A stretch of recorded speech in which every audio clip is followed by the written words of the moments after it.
بسم الله الرحمن الرحيم أفحسب الذين كفروا أن يتخذوا عبادي من دوني أولياء إنا أعتدنا جهنم للكافرين نزلا قل هل ننبئكم بالأخسرين أعمالا الذين ضل سعيهم في الحياة الدنيا وهم يحسبون أنهم يحسنون صنعا أولئك الذين كفروا بآيات ربهم ولقائه فحبطت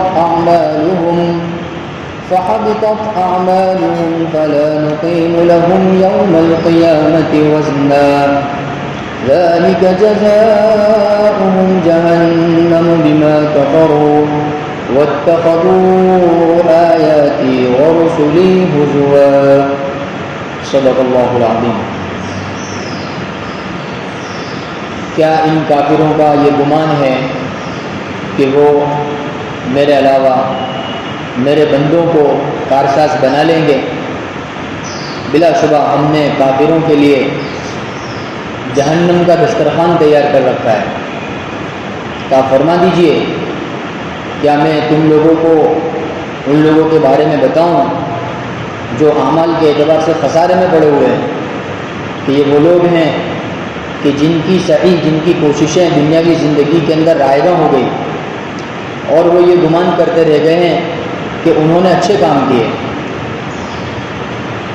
اور وہ لوگ کہ جنہوں نے ہماری آیتوں کا انکار کیا اور اپنے رب کی ملاقات کے وہ منکر ہو گئے، یقیناً ایسے لوگوں کے اعمال ضائع ہو گئے، اور ہم ایسے لوگوں کے لیے قیامت کے دن کوئی میزان قائم نہیں کریں گے، اور ایسے لوگوں کا بدلہ جہنم ہے، کیونکہ انہوں نے کفر اختیار کیا اور انہوں نے میری آیتوں کا اور میرے رسولوں کا مذاق بنایا۔ اللہ رب العزت نے سورہ کہف کے اس آخری رکوع کے اندر 3 باتیں ارشاد فرمائی۔ پہلی بات، اللہ رب العزت نے کافروں کا انجام، دوسری بات دنیا کی حقیقت، اور تیسری بات کہ اللہ رب العزت کے ساتھ غیر کو شریک کرنے کا اللہ رب العزت کا کیا بدلہ ملتا ہے، کیا اس کا صلہ ملتا ہے، اللہ رب العزت نے اس کو ارشاد فرمایا۔ اللہ رب العزت کی مخلوق کے لیے بنیادی بات یہ ہے کہ اللہ کی مخلوق اللہ رب العزت کو مان کر زندگی گزارے، اور یہی اس کی پیدائش کا مقصد ہے، خاص طور پر انسان۔ جگہ اللہ رب العزت نے ارشاد فرمایا کہ ہم نے انسان کو اپنی عبادت کے لیے پیدا کیا، ما خلقت الجن والانس الا لیعبدون۔ تو ان آیات کے اندر اللہ رب العزت کافروں کے سلسلے میں ایک بات ارشاد فرمایا۔ اصل میں کافر جو ہوتا ہے وہ اللہ رب العزت کو چھوڑ کر اللہ کے غیر سے امیدیں لگاتا ہے، اللہ کے غیر سے امیدیں باندھتا ہے۔ اللہ کو یہ بات پسند نہیں ہے۔ اللہ رب العزت چاہتا ہے کہ جس مخلوق کو میں نے پیدا کیا وہ مخلوق کس کو بھیجانا ہے؟ مجھے بھیجانا ہے۔ اس لیے اللہ نے انسان کی پیدائش کا مقصد ہی بتایا کہ بھئی میں نے پیدا تجھ کو کیا ہے، میں نے پیدا کیا تجھے، تو عبادت بھی کس کی کرے گا؟ میری کرے گا۔ اللہ یہ چاہتا ہے، اللہ کی مشیت ہے۔ اس لیے انبیاء علیہ السلام کا مقام سب سے ٹاپ لیول پہ، کیوں؟ کیونکہ وہ اللہ رب العزت کو جانتے ہیں، اللہ کو مانتے ہیں، وہ اللہ رب العزت کی صرف اللہ رب العزت کی عبادت کرتے ہیں۔ صحابہ کرام، اولیاء اللہ، تابعین، تبع تابعین، اللہ رب العزت کی معرفت رکھنے والے، یہ سب کیسے لوگ ہیں؟ اعلیٰ علیین میں بڑے لوگ ہیں، دنیاوی اعتبار سے نہیں جناب، ہمیشہ جو زندگی ہے اخروی زندگی اس کے اعتبار سے، دنیاوی زندگی کے اعتبار سے تو بہت سارے بڑے گزرے، لیکن ان کی اللہ رب العزت کا کوئی حیثیت نہیں۔ بڑے بڑے بادشاہ گزرے، بڑے بڑے اسباب والے گزرے، بڑے بڑے طاقتور ترین لوگ گزرے، فرعون ہے، حامان ہے، قارون ہے، ابو جہل ہے، امیہ ابن خلف ہے، ابو لہب ہے، بڑے روب اور دبدبہ رکھنے والے اپنے زمانے کے، اپنے علاقے کے، لیکن وہ کافر تھے، وہ منکر تھے اللہ کے دین کے۔ اللہ رب العزت کا کوئی حیثیت نہیں۔ اللہ نے کہا ایسے لوگوں کے لیے ہم نے جہنم کا دسترخوان تیار کر رکھا ہے۔ اللہ رب العزت کے الفاظ دیکھیے، غور کیجیے، تو ایمان والا ہونا کوئی معمولی بات نہیں ہے۔ جو دعوت تبلیغ والے جو گھر گھر گھوم کر، محلہ محلہ گھوم کر جو لوگوں کو کہتے ہیں کہ بھائی اللہ کا احسان ہے، اللہ رب العزت نے ہم کو ایمان کی دولت سے نوازا، یہ کوئی معمولی بات نہیں ہے۔ کیوں؟ کیونکہ ایمان وہ چیز ہے کہ جو اللہ رب العزت نے اپنے خاص بندوں کو عطا فرمائی ہے۔ انبیاء ہے، صلحاء ہے، صحابہ ہے، تابعین ہے، اللہ رب العزت کی معرفت رکھنے والے ہیں، یہ سب وہ لوگ ہیں جو ایک کیٹیگری میں آتے ہیں اللہ رب العزت کے ہیں۔ اللہ رب العزت نے فرمایا افحسب الذین کفروا، کہ یہ جو کافر ہیں، جو منکر ہیں ہمارے دین کے، ہماری شریعت کے، ان کا کیا گمان ہے؟ یہ کیا سوچتے ہیں کہ یہ لوگ میری مخلوق کی عبادت کریں گے اور ان کو کارساز بنا دیں گے میرے علاوہ؟ ہو ہی نہیں سکتا۔ اللہ رب العزت کے علاوہ اگر کسی بندے کی نیت، اگر کسی بندے کا رجحان غیر اللہ کی طرف جاتا ہے، اللہ رب العزت ارشاد فرماتے ہیں مجھے کوئی فرق نہیں پڑتا، کافر کتنا ہی کفر کر لے گئے، پوری دنیا کافروں سے بھر جاوے، پوری دنیا اللہ رب العزت کے دین کے دشمنوں سے بھر جاوے۔ اللہ رب العزت نے وہ فرمایا کہ انا اعتدنا جہنم للکافرین نزلا، قیامت طاری ہوگی، میدان حشر قائم ہوگا، میزان عدل قائم ہوگا، لیکن کافروں کے لیے کہ جہنم گویا کہ دسترخوان کے طور پر ان کے سامنے پیش کی جائے گی۔ پچھلی آیت میں بھی اللہ رب العزت نے فرمایا وعرضنا جہنم یومئذ للکافرین عرضا، کہ ہم کافروں کے سامنے جہنم کو لا کھڑا کریں گے اور کہیں گے کہ دیکھو یہ ہے وہ جگہ جس کی تم تیاری دنیا میں کر کے آئے، کہ کفر کر کے آئے، شرک کر کے آئے، ہماری دین کی دشمنی نبھا کر آئے، تم نے ہمارے دین کی خلاف ورزی کی، اللہ کے نبی صلی اللہ علیہ وسلم کی شریعت کی خلاف ورزی کی، تب تمہارے لیے کیا ہے؟ جہنم ہے۔ جیسی تیاری ایسا بدلہ، ایمان والے کی تیاری، جنت کی تیاری ہوتی ہے، تو اللہ رب العزت نے اگلی آیت میں اس کا بدلہ ارشاد فرمایا۔ کافروں کی تیاری جہنم کی ہوتی ہے تو ان کا بدلہ اللہ رب العزت نے آیت میں ارشاد فرمایا۔ اللہ رب العزت کا ایک اصول ہے، ایک نظام چلتا ہے، اللہ نے بے مقصد دنیا کو پیدا نہیں کر دیا۔ اور یاد رکھیے موجودہ زمانے میں جو اسباب ہیں اور یہ جو ٹیکنالوجی ہیں اور یہ جو دین سے دور کرنے والے جتنے بھی اسباب ہیں، ان کی کوئی حقیقت نہیں ہے۔ اب یوں سمجھیے کہ یہ دھواں ہے، دھواں جو ان قریب غائب ہونے والا ہے۔ ان قریب کیا ہونے والا ہے؟ غائب ہونے والا ہے۔ دجالی فتنہ، دجالی دور چل رہا ہے، اور ان قریب اللہ رب العزت نے چاہا تو حضرت امام مہدی رضی اللہ تعالیٰ عنہ کا ظہور ہوگا۔ اللہ کے نبی صلی اللہ علیہ وسلم کی حدیث ہے، صحیح حدیث ہے، اللہ کے نبی نے ارشاد فرمایا کہ جب دجال نکلے گا اور جب وہ اپنا ایک لشکر لے کر حرمین شریفین کی اس کے ارادے سے نکلے گا، یعنی اس کو پامال کرنے کے لیے، اس کی عزت کو روندنے کے لیے نکلے گا، تو یہاں اللہ رب العزت کے نیک بندوں میں سے حضرت امام مہدی رضی اللہ تعالیٰ عنہ اس کے تعاقب میں ایک لشکر بھیجیں گے، اور وہ حضرت مہدی رضی اللہ تعالیٰ عنہ کا جو لشکر ہوگا نا، احادیث میں آتا ہے وہ گھوڑوں پہ سوار ہو کر جائے گا۔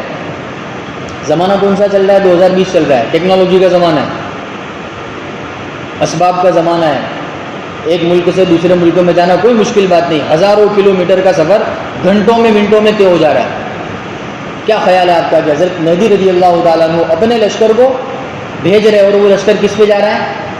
گھوڑ سوار ہو کر جا رہا ہے۔ تو یہ جو ٹیکنالوجی، اس کا کیا جناب؟ یہ دھواں ہے، یہ ختم ہو جائے گا، اس پہ زیادہ اعتماد کرنے کی ضرورت نہیں ہے، اس پہ زیادہ اترانے کی ضرورت نہیں ہے۔ اسباب اسباب ہیں، دنیا دنیا ہے، اس لیے اللہ رب العزت نے دنیا کی حقیقت یہاں ارشاد فرمائی ہے۔ کیونکہ کافر جو ہوتا ہے وہ کس پہ اعتماد کرتا ہے؟ اللہ کے غیر پہ، اور یہ جتنے بھی اسباب یہ سب اللہ کا غیر ہے۔ اس لیے ان آیات کی تفسیر کے اندر مفسرین نے بات ارشاد فرمائی ہے کہ کوئی بھی بندہ اگر اپنی نیت کے اندر ذرا سا بھی غیر کا تصور لا دیتا ہے تو وہ بھی گویا کہ اس کے ذمے میں داخل ہو جائے گا۔ ٹھیک ہے، کافرین براہ راست مراد ہے اس سے کہ وہ جنہوں نے میرے بندوں کو کیا بنایا؟ عبادت کا ذریعہ بنایا۔ جیسے پچھلی قوموں میں یہودیوں نے حضرت عزیر علیہ السلام کو اللہ کا شریک ٹھہرا دیا، عیسائیوں نے حضرت عیسیٰ علیہ السلام کو اللہ کا شریک ٹھہرا دیا، اسی طریقے سے بی بی مریم کو اللہ کا شریک ٹھہرا دیا۔ ابھی بھی دیکھو ان کے جو چرچ ہاؤس ہوتے ہیں اس کے اندر آپ دیکھیے تو ایک عورت کی تصویر بھی ہوتی ہے، ایک مرد کی تصویر بھی ہوتی ہیں۔ وہ اپنے خیال کے اعتبار سے، اپنے گمان کے اعتبار سے انہوں نے تصویر بنا لی ہے۔ تو اللہ رب العزت نے ارشاد فرمایا کہ اگر ان کا یہ تصور ہے، اگر ان کا یہ گمان ہے کہ یہ میری مخلوق میں سے کسی کو میرا شریک ٹھہرائیں گے اور یہ بچ جائیں گے، تو یہ غلط فہمی ہے ان کی، یہ ان کا خیال ہے، یہ وہم ہے، ایسا نہیں ہو سکتا۔ انا اعتدنا جہنم للکافرین نزلا، کہ دنیاوی زندگی کے اندر تو تم اللہ کے دین کو بھلا دو، اور دنیاوی زندگی کے اندر تم اللہ رب العزت کی شریعت کو ٹھکرا دو اور اللہ رب العزت کی عبادت میں غیر اللہ کو شریک کر دو، اور کیا خیال ہے کہ آخرت میں تمہیں جنت مل جائے گی، جیسا کہ یہودیوں کا اور عیسائیوں کا عقیدہ ہے۔ وہ بالکل دو ٹوک لفظوں میں کہتے ہیں کہ جنتی تو ہم لوگ ہیں، یہودی کہتے ہیں کہ ہم جنتی ہیں، عیسائی کہتے ہیں کہ ہم جنتی ہیں۔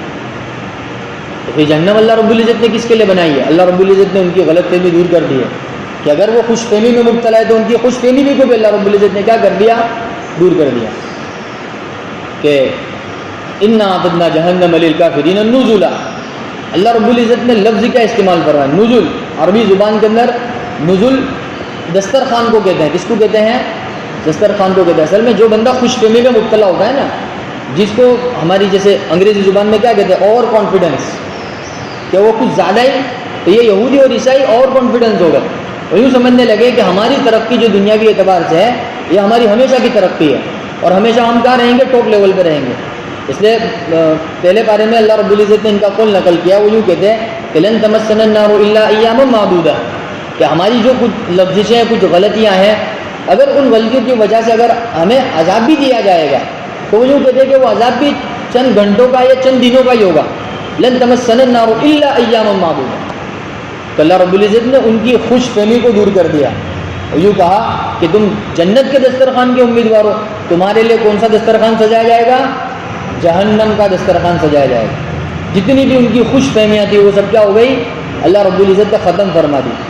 اور پھر یوں اللہ کے نبی صلی اللہ علیہ وسلم کے واسطے سے قیامت تک کے پیدا ہونے والے انسانوں سے اللہ رب العزت نے یہ کہلوایا کہ محمد صلی اللہ علیہ وسلم فرماؤ ان لوگوں سے هل ننبئکم بالاخسرین اعمالا، کیا ہم تمہیں ان لوگوں کے بارے میں بتائیں جو اعمال کے اعتبار سے خسارے میں ہیں، یعنی وہ عمل کے ذریعے تو اس خوش فہمی میں مبتلا ہے کہ ہم اچھے اعمال کر رہے ہیں، لیکن دراصل ان کا یہ عمل ان کو کہاں لے جا رہا ہے؟ جہنم کی طرف لے جا رہا ہے۔ کہاں لے جا رہا ہے؟ جہنم کی طرف لے جا رہا ہے۔ کہ الذین ضل سعیہم فی الحیات الدنیا، کہ دنیاوی زندگی کے اندر جن کی کوششیں کیا ہو گئی؟ ضائع ہو گئی، رائگاں ہو گئی۔ انہی آیات کی تفسیر میں مفسرین نے فرمایا ہے کہ اگر کوئی ایمان والا عبادت کرتے ہوئے ریاکاری، دکھلاوا اگر اس کے اندر پیدا ہو جاتا ہے تو گویا اس کا وہ عمل بھی کیا ہو گیا؟ ضائع ہو گیا۔ حالانکہ وہ یوں سمجھ رہا ہے کہ جو میں زکوٰۃ ادا کر رہا ہوں، جو میں حج کر رہا ہوں، جو میں نماز پڑھ رہا ہوں، وہ کس لیے کر رہا ہوں؟ مجھے کامیابی، اچھا عمل ہے، کامیابی مل جائے، لیکن اس کی نیت کے اندر جو کھوٹ آ گیا، اخلاص کے اندر جو بناوٹ آ گئی، کیا تکلف جو آ گیا، دیاکاری جس کو کہتے ہیں، اس کو بھی علماء کرام نے شرک خفی سے تعبیر کیا۔ شرک خفی چھوٹا شرک، یہ ہلکا شرک نظر نہیں آتا ہے، بندے کو پتہ نہیں چلتا ہے، لیکن دراصل وہ اپنی نفسانی نیت کے بگاڑ کی وجہ سے وہ دراصل ایسا عمل کر رہا ہوتا ہے کہ دکھنے میں تو ایسا لگ رہا ہے کہ دین کا عمل ہے، لیکن وہ عمل اس کو کہاں لے جا رہا ہے؟ جہنم کی طرف لے جا رہا ہے۔ الذین ضل سعیہم فی الحیات الدنیا، دنیاوی زندگی میں رہتے ہوئے ان کے اعمال گرچہ دکھنے میں اچھے ہیں، لیکن ان کی بدنیتی کی وجہ سے وہ عمل ان کو کہاں لے جا رہا ہے؟ جہنم کی طرف لے جا رہا ہے۔ اگر ان آیات کو کافروں کے سلسلے میں بھی معمول کر لیا جائے تو ٹھیک ہے، لیکن نیت کا بگاڑ کوئی معمولی بگاڑ نہیں ہے۔ اللہ کے نبی کی حدیث ہے، صحیح حدیث ہے، انما الاعمال بالنیات، کہ اعمال کا دار و مدار نیتوں پر ہے۔ یعنی کیا مطلب؟ اللہ رب العزت کیا وہی عمل معتبر ہوگا جس عمل کے ضمن میں اللہ رب العزت کی خوشنودی کی نیت کی جا رہی ہے۔ اگر آپ نماز پڑھ رہے ہیں، آپ زکوٰۃ ادا کر رہے ہیں، آپ صدقہ کر رہے ہیں، آپ حج کر رہے ہیں، آپ عمرہ کر رہے ہیں، آپ کسی کی امداد کر رہے ہیں، کہیں نہ کہیں اگر آپ کی نیت کے اندر تھوڑا سا بھی بگاڑ آ گیا، یہ سوچ لیا آپ صدقہ ادا کر رہے ہیں تاکہ لوگ آپ کو سخی کہیں، آپ نماز پڑھ رہے تاکہ لوگ آپ کو نمازی کہیں، آپ حج کر رہے تاکہ لوگ آپ کے نام کے آگے کیا لگاوے؟ حاجی صاحب لگاوے، تو اللہ رب العزت نے ارشاد فرمایا کہ یہ ایسے لوگ ہیں ضل سعیہم فی الحیات الدنیا، کہ دنیاوی زندگی کے اندر ان کی کوششیں کیا ہو گئی؟ رائگاں ہو گئی۔ اور وہم یحسبون انہم یحسنون صنعا، جبکہ وہ لوگ یہ گمان کر رہے تھے کہ وہ جو کام کر رہے ہیں وہ کیسا کام کر رہے ہیں؟ اچھا کام کر رہے ہیں۔ بھائی ظاہر سی بات ہے، ایک آدمی طواف کر رہا ہے کعبۃ اللہ کا، حجر اسود کو بوسہ دے رہا ہے، احرام باندھ رہا ہے، حج کا موقع ہے، 5 دن تک وہ غسل نہیں کر رہا ہے، خوشبو نہیں لگا رہا ہے، اللہ کے نبی نے جن چیزوں سے منع کیا ان چیزوں سے رک رہا ہے، لیکن تھوڑی سی نیت کے اندر بگاڑ آ گیا تو اس کی پوری جو جد و جہد کی، یہ جو صفا مروہ کے درمیان سعی کی، یہ کعبۃ اللہ کے چکر لگائے، طواف لگائے، وہ سب کیا ہو گئے؟ ضائع۔ تھوڑا سا آپ اندازہ لگائیے اللہ رب العزت کتنے بے نیاز ہے، اتنے بے نیاز، اتنے بے نیاز کہ بندے کی مسلسل جد و جہد کے باوجود اس کی نیت کے اندر تھوڑا سا بھی کھوٹ آئی، اللہ اس کو رد کر دے۔ ہم چاہیے ہی نہیں ہمارے کو، یعنی اللہ رب العزت برداشت ہی نہیں کرتا، رد کر دیتا اللہ رب العزت۔ اس لیے شیخ الحدیث مولانا زکریا صاحب نے حدیث لکھی ہے فضائل نماز میں کہ جو نماز ہم سرسری طور پر پڑھ لیتے ہیں نا، وہ تو کہتے ہیں ہمارے سروں سے اوپر بھی نہیں جاتی ہے، اور وہ پرانے کپڑوں کی طرح لپیٹ کر ہمارے منہ پہ مار دی جاتی ہے، کیونکہ وہ نیت وہ اخلاص والی بنی نہیں نا۔ اس لیے ایمان والوں کو چاہیے کہ قرآن پاک کی اس آیات کو مد نظر رکھے، کوئی بھی نیک کام کرے، کوئی بھی نیک عمل کرے، ان آیات کو دھیان میں رکھے، مد نظر رکھے کہ مجھے یہ عمل کس کے لیے کرنا ہے؟ اللہ کے لیے کرنا ہے۔ اللہ نے اس کو کھول کر بیان فرمایا، گرچہ اللہ رب العزت نے ان آیات کے اندر الذین کفروا کا لفظ استعمال فرمایا، لیکن علماء مفسرین اس کے ضمن میں ایمان والوں کو یہ تاکید کرتے ہیں کہ آپ کوئی بھی عمل کریں، اس عمل کے اندر آپ غیر اللہ کی نیت بالکل بھی نہیں کریں، بھنک بھی نہیں آنی چاہیے اس کی، اللہ رب العزت رد کر دے گا۔ اور پھر اللہ نے یہ بھی کہا کہ وَهُمْ يَحْسَبُونَ أَنَّهُمْ يُحْسِنُونَ صُنْعًا، ان کا یہ گمان ہے کہ وہ کام کیسا کر رہے ہیں؟ اچھا کر رہے ہیں۔ ظاہر سی بات ہے کوئی بھی صدقہ کرے گا، کوئی بھی زکوٰۃ ادا کرے گا، کوئی بھی حج کرے گا تو لوگ کیا کہیں گے؟ بہت اچھا نیک بندہ ہے، ایمان والا بندہ ہے، ایماندار بندہ ہے۔ لیکن چونکہ دلوں کے حالات کو کون جانتا ہے؟ اللہ رب العزت جانتا ہے۔ اس لیے اللہ رب العزت نے اگلی آیت میں ارشاد فرمایا اولئک الذین کفروا بآیات ربہم ولقائہ فحبطت اعمالہم فلا نقیم لہم یوم القیامۃ وزنا۔ یہ کافروں کے لیے اللہ رب العزت نے ارشاد فرمایا کہ وہ لوگ جنہوں نے اپنے رب کی نشانیوں کا انکار کر دیا، اس کی آیتوں کا انکار کر دیا، قرآن پاک کی شکل میں، زبور کی شکل میں، توریت کی شکل میں، انجیل کی شکل میں، حضرت ابراہیم علیہ السلام پہ جو صحائف نازل ہوئے ان کی شکل میں، حضرت ادریس علیہ السلام پہ جو صحائف نازل ہوئے ان کی شکل میں، حضرت شیس علیہ السلام کی ذات پر جو صحائف نازل ہوئے ان کی شکل میں، اللہ رب العزت نے جو احکامات نازل کیے، جن لوگوں نے اپنے اپنے وقت کے نبیوں کے ان کے اوپر نازل ہونے والے احکامات، اللہ رب العزت کی نشانیاں، اللہ رب العزت کی آیتیں، ان کا انکار کر دیا، اللہ رب العزت نے فرمایا ایسے لوگوں کے لیے ہم قیامت کے دن کوئی میزان قائم ہی نہیں کریں گے۔ یعنی حساب کتاب تو ایمان والے کا ہے، کافروں کا نہیں ہے۔ کافروں کے لیے تو اللہ رب العزت نے اوپر ہی ارشاد فرما دیا کہ عرضنا جہنم یومئذ للکافرین عرضا، کہ ان کے لیے تو کیا جہنم تیاری ہے، میدان حشر قائم ہوا، کافر ہے جہنم میں۔ حساب کتاب تو کن لوگوں کے لیے ہے؟ ایمان والوں کے لیے۔ اور اللہ رب العزت نے چاہا تو ایمان والوں کے لیے حساب کتاب میں کیا ہو جائے گی؟ نرمی ہو جائے گی۔ اللہ رب العزت نے چاہا تو انشاءاللہ العزیز۔ اور پھر اللہ کے نبی صلی اللہ علیہ وسلم کی سفارش بھی ہے، اللہ کے نبی صلی اللہ علیہ وسلم کا اپنی امت کے تئیں دعائیں مانگنا، اللہ کے نبی صلی اللہ علیہ وسلم کا اپنی امت کے تئیں فکر مند رہنا، اور کل قیامت کے دن سفارش کرنا۔ تو انشاءاللہ العزیز ایمان والے تو بہرحال پار ہو جائیں گے، لیکن جہاں ایمان کے اندر بگاڑ آتا ہے، جہاں کفر کی بات آ جاتی ہے، جہاں شرک کی بات آ جاتی ہے، وہاں معاملہ ٹک جاتا ہے۔ وہاں اللہ رب العزت نے صاف لفظوں میں کہہ دیا ہے، بالکل صاف لفظوں میں۔ تو ایمان والوں کو چاہیے کہ اللہ رب العزت نے اس آیت کے اندر جو کافروں کی صورت بیان کی ہے نا، اس کو مرتے دم تک سامنے رکھے۔ کافروں کے اسباب اور کافروں کا جو وٹ ہے موجودہ زمانے میں، کافروں کی جو حکومت ہے، اس سے مرعوب ہونے کی ضرورت نہیں ہے، اس سے متاثر ہونے کی ضرورت نہیں ہے، اس سے خوفزدہ ہونے کی بھی ضرورت نہیں ہے، اور اس سے امپریس ہونے کی بھی ضرورت نہیں ہے۔ اللہ رب العزت کے ارشاد فرما رہے اولئک الذین کفروا بآیات ربہم ولقائہ، کہ جن لوگوں نے ہماری شریعت کا انکار کر دیا، ہماری ملاقات کا انکار کر دیا، فحبطت اعمالہم، ان کے تو اعمال گئے، فلا نقیم لہم یوم القیامۃ وزنا، دنیاوی زندگی تو گزر ہی جائے گی، آخرت میں بھی ان کے لیے ہم کوئی میزان عدل قائم نہیں کریں گے۔ تو جناب موجودہ زمانے میں جو جتنے بھی تکتر بکتر ہو کر کے جتنے بھی ادھم مچا رہے، آپ ذرا ان آیات کی روشنی میں دیکھ لیجئے ان کا حشر، گمان کر لیجئے ان کے اللہ رب العزت نے جو اخروی زندگی کے جو ان کے حالات بیان فرمائے ہیں۔ اس لیے کافر جو ہے نا، کافر وہ اپنی زندگی میں کتنے بھی اچھے اعمال کر لے ہوئے، کتنا بھی لوگوں کا بھلا کر لے ہوئے، کتنا بھی لوگوں کے لیے NGO کھول لے ہوئے، کتنا بھی لوگوں کے لیے لوٹا دے ہوئے، خرچ کر دے ہوئے، اپنی کمائی کا 100% حصہ لوگوں کی بھلائی میں خرچ کر دے ہوئے، کافر ہے، وہ 0/0 ہے۔ وہ کیا ہے؟ 0/0 ہے، وہ کچھ بھی نہیں ہے آخرت کے اعتبار سے۔ اللہ نے یوں ہی کہا نا کہ الذین ضل سعیہم فی الحیاۃ الدنیا، کہ دنیاوی زندگی کے اندر بہت اچھے اعمال کیے، لیکن وہ اللہ کو نہیں مانتا تھا، وہ اللہ کی شریعت کو نہیں مانتا تھا تو اللہ رب العزت کا کوئی اس کی ویلیو نہیں. اور ایمان والا وہ ایک جیسا ہے. ایک اگرچہ دنیاوی زندگی کے اندر جیسے بھی اعمال ہے ٹھیک ہے، گناہ ہو جاتے ہیں، نفس بھی لگا ہوا ہے، شیطان بھی پیچھے لگا ہوا ہے، قسم کھا رکھی ہے شیطان نے کہ لَأُغْوِيَنَّهُمْ کہ ان کو بہکاؤں گا، ان کو بھٹکاؤں گا، ہر طرف سے بھٹکاؤں گا، زندگی کا کوئی گوشہ نہیں. اس نے تو قسم کھائی ہے، وہ تو اس کا کام تو مرتے دم تک اس کی کوشش جاری رہے گی، اور ساتھ میں نفس بھی لگا ہوا ہے. اور پھر یہ 2020 کا زمانہ، یہ ٹیکنالوجی کا زمانہ، یہ موبائل، یہ انٹرنیٹ، تو ایمان والے کے ساتھ تو بہت سارے جھمیلے لگے ہوئے. ہو جاتی ہے غلطی، ہو جاتی ہے چوک، پیر پھسل جاتا ہے، آدمی بہک جاتا ہے، لیکن اللہ رب العزت نے توبہ کا دروازہ ایمان والوں کے لیے کھلا رکھا ہے.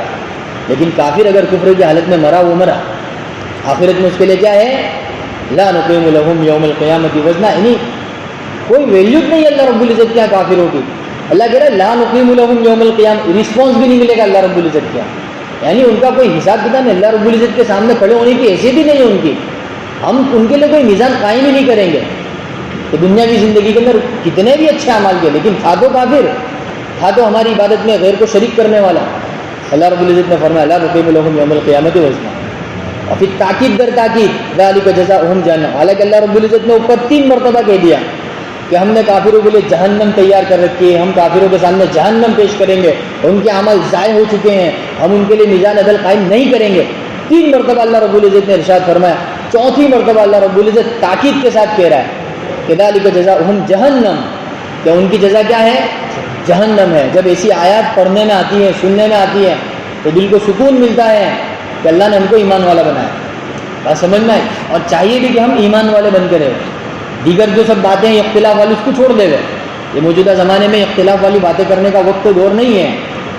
بات سمجھنا ہے. ویسے ہی اللہ والے دنیا سے رخصت ہو رہے ہیں، ویسے ہی جو اللہ کے ولی ہیں، جو اللہ کے چاہنے والے ہیں، جو اللہ کے دین کو سمجھنے والے، قرآن پاک کو سمجھنے والے، آہستہ آہستہ کیا ہو رہا ہے؟ دنیا سے رخصت ہو رہے ہیں. اور یوں ہی فتنہ اور فساد کا زمانہ چل رہا ہے. پھر ہم کہاں اختلاف والی بات چھڑے؟ ایک ہی بات چھڑے. اللہ رب العزت نے سب ایمان والے، اللہ رب العزت کو ماننے والے، کافر نہیں ہے، مشرک نہیں ہے. اللہ رب العزت کو مانتے، اللہ کے نبی کو مانتے، اللہ کے قرآن پاک کو مانتے، اللہ کی شریعت کو مانتے، بس شریک ہے اس بات کے اندر. تو بس یہ اپنا لیبل برابر ہے. کون سا؟ ایمان والا، مسلمان. یہ لیبل اچھا لگتا ہے. اس کے علاوہ جتنے دوسرے جو لیبل ہے وہ ہمارے درمیان منافقوں نے پیدا کر دیے ہیں، یہ سب غلط ہے. یہ سب کیا ہے؟ غلط. تو جب ایسا سوچیں گے، ایسا غور کریں گے قرآن پاک کے آدمی، دل کو سکون ملے گا کہ اللہ نے ہم کو کیا بنایا؟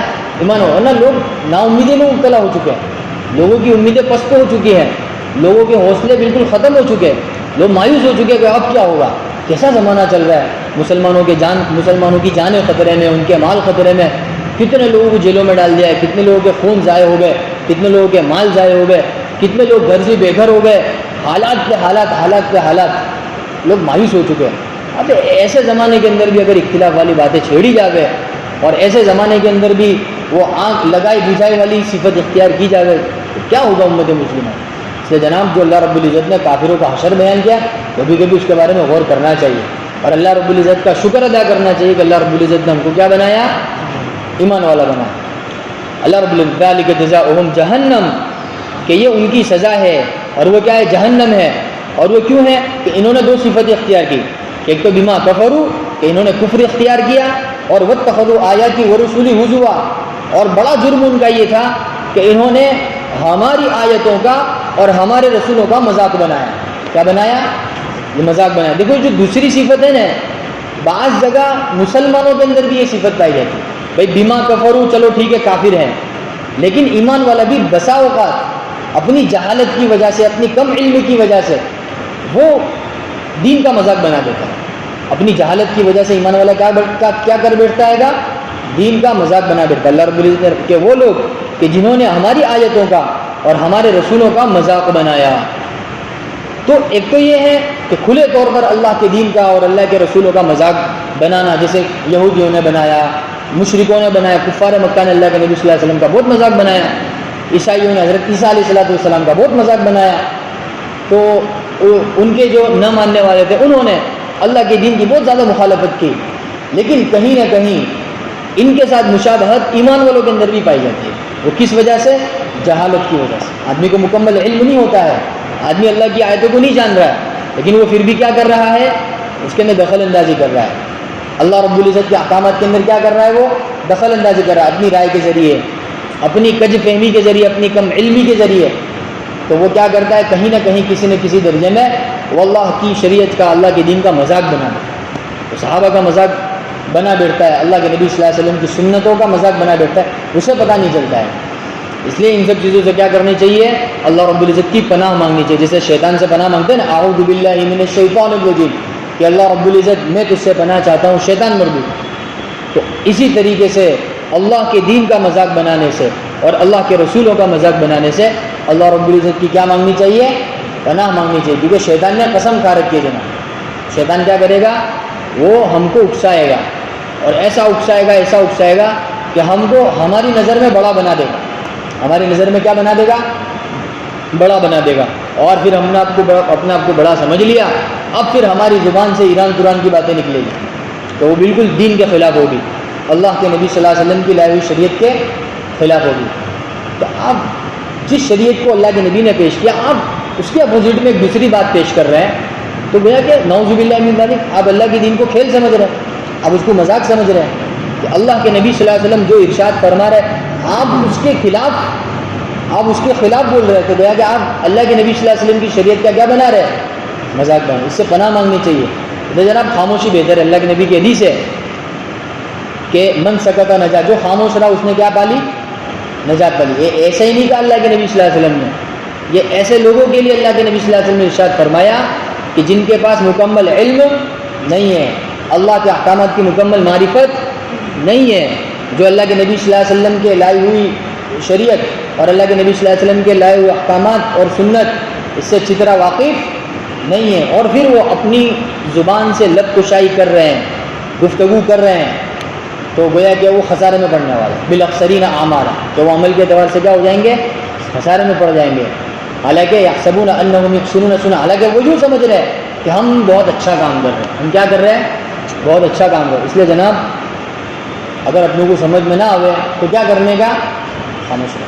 خاموش، ٹھیک ہے بھائی، خاموش. کیونکہ ساتھ میں کون لگا ہوا ہے؟ شیطان تو لگا ہوا ہے، قسم کھائی ہے. اور ساتھ میں کون لگا ہوا ہے؟ نفس بھی لگا ہوا ہے. کون لگا ہوا ہے ساتھ میں؟ لا اقسم بیوم القیامہ ولا اقسم بالنفس اللوامہ. نفس لوامہ وہ ہمیشہ برائی کی طرف رغبت دلائے گا. اس لیے اللہ کرے ہمیں بات سمجھ میں آ جائے. اور اللہ رب العزت نے ان آیات کے اندر ایمان والوں کے لیے جو حوصلہ افزائی والا مضمون ارشاد فرمایا، اللہ رب العزت کرے وہ پوری امت مسلمہ کو سمجھ میں آ جائے اور تمام تر مایوسیاں ختم ہو جائے، تمام تر نا امیدیاں ختم ہو جائے، اور اللہ رب العزت امت مسلمہ کے اندر عمومی طور پر امید کی کرن جگائے اور ایک نئی صبح طلوع ہو جائے.